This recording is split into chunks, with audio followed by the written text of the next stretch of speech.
نماز پڑھنے والے اگر نماز کی روح سے آشنا ہو جائیں کہ یہ محض اوپر نیچے ہونے کی مشق نہیں ہے، بلکہ یہ اللہ کے حضور اپنی نیازمندی کا اظہار ہے، اپنے عجز کا اظہار ہے، تو پھر نماز ان کو وہ مقام دیتی ہے اور وہ شعور بخشتی ہے کہ جو بے نمازی کے نصیب میں کہاں۔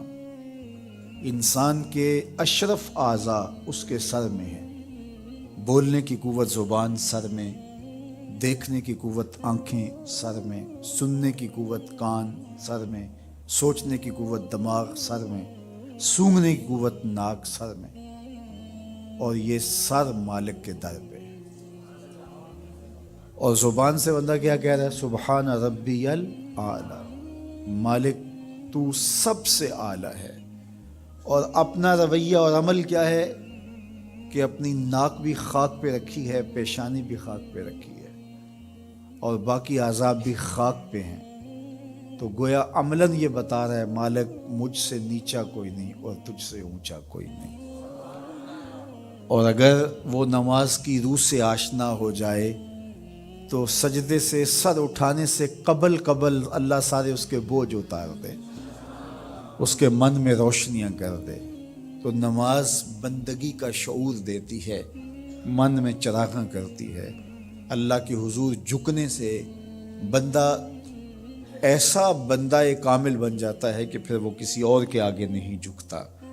تو اپنی اولاد کو نماز کی محبت دو، نماز کی ترغیب دو، نماز کی عادت دو اور نماز کا حکم دو، اور ان کی عادت راسخ ہو جائے، طبیعت میں پختگی کے ساتھ نماز کو اختیار کرنا ان کی طبع میں جم جائے۔ نماز ان کی طبیعت میں نظم پیدا کرے گی، ان کو نظم و ضبط کا پابند بنائے گی، اور ان کی صحت کی ضامن ہوگی، اور ان کے باطن کی طہارت کا سبب اور ذریعہ ہوگی۔ اس لیے کہا کہ اللہ کے حضور جھکنا نہ بھولنا اور نماز قائم کرنا۔ نماز کا تعلق اپنے آپ سے ہے کہ وہ اپنے آپ کو سنوارتا ہے، تقرب اللہ کے لیے اس کی اپنی عملی کوشش ہے۔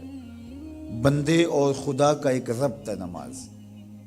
اسی طرح یہ خیال کہ میرا مالک مجھے دیکھ رہا ہے، اس سے بھی تہذیب نفس ہوتی ہے، باطن کی تربیت ہوتی ہے۔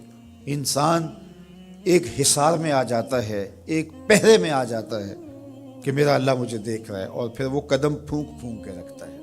وہ اچانک لوگ بیٹھے ہوئے ہوں نا، تو آج کل یہ سوشل میڈیا کا زمانہ ہے، تو کوئی کیمرہ سیدھا کر لے تو ایک دم مرتب ہو جاتے ہیں، اس لیے کہ اب ہماری تصویر آنے والی ہے۔ یا کوئی کسی کو کہے کہ جناب آپ لائیو جا رہے ہیں، تو وہ بالکل اپنی حرکات سکنات منظم کر لیتے ہیں، کپڑے سیدھے کرنے لگ جاتے ہیں، اس لیے کہ ہم لائیو جا رہے ہیں۔ وہ لائیو چاہے 5 آدمی دیکھ رہے ہوں، چاہے 10 آدمی دیکھ رہے ہوں، لیکن پھر بھی چونکہ ہم لائیو جا رہے ہیں تو اپنی حرکات سکنات مرتب کر لیں گے، منظم ہو جائیں گے۔ اور جب یہ یقین ہو کہ میرا اللہ مجھے دیکھ رہا ہے، یہ ساری حرکتیں وہاں لائیو جا رہی ہیں، تو پھر دل میں برا خیال بھی آنے لگے گا تو اس کو روکیں گے کہ میرا اللہ تو دیکھ رہا ہے۔ پھر بولی بھی مرتب ہو جائے گی، پھر رویے بھی مرتب ہو جائیں گے، طرز معاشرت بھی منظم ہو جائے گا، آنکھیں بھی نہیں بھٹکیں گی، خیال بھی نہیں بہکیں گے، سوچیں بھی آوارہ نہیں ہوں گے، چاہے آپ بند کمرے میں کیوں نہ ہوں، پھر بھی منظم رہیں گے، اس لیے کہ میرا اللہ مجھے دیکھ رہا ہے۔ تو یہ یقین زندگی کو منظم کرتا ہے۔ تو اس کا تعلق بھی انسان کی ذات سے تھا۔ نماز سے بھی تہذیب نفس ہے، اللہ سے تقرب حاصل ہوتا ہے۔ اب کہا تو خود غرض نہ بننا کہ اپنے آپ کو سنوار لیا اور کافی ہے، نہیں، لوگوں کو بھی نیکی کا حکم دینا۔ وامر بالمعروف ونہا عن المنکر، لوگوں کو نیکی کا حکم دینا اور برائی سے منع کرنا لوگوں کو۔